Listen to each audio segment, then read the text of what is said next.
What's up mga kabady? Yan, nandito tayo sa duty mga kabady. Bali, walang pasok ngayon kasi tapos na ano na, sem break na. Bakasyon na mga kabady. Merry Christmas sa inyong lahat. Yan, meron tayong package na naman mga kabady. Alam niyo na, naman na rin para sa fishing. Yan mga kabady, from JT Tackle. Yan mga kabady.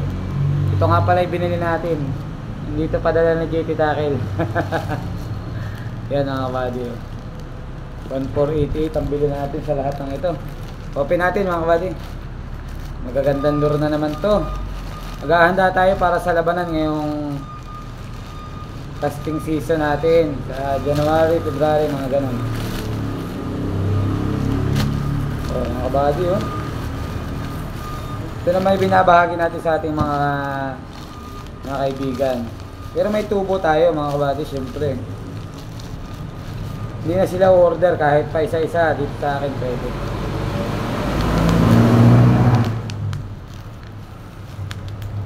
Yun pa rin yung mga lure. 6 grams. 25 pieces itong binili natin mga kabady. Woo! Yun, laglag. Okay. Zombie. Tiglilima to, tiglilima. Zombie. Lima. Yung green. Yan, masisibad yan mga kabady, masisibad. Kung gusto ng mga kaibigan natin yan. 5 din. Red tail yan. 5 again, 5. Red tail. Ito pinkish. Yan, 5 rin yan, 5.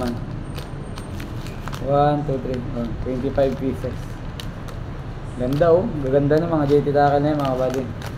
Ito yung stripe oh. Uy, bakit yung nakalagay sa ano yung stripe ah? Wala sa magandang lagayin yung tatlo ah. Maganda lang nito mga kabady kay Sir JT. Maganda lang kanyang lure.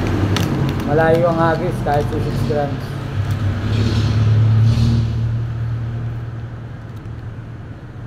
Ganda pati ng hook makapal. Okay mga kabady, available na ulit.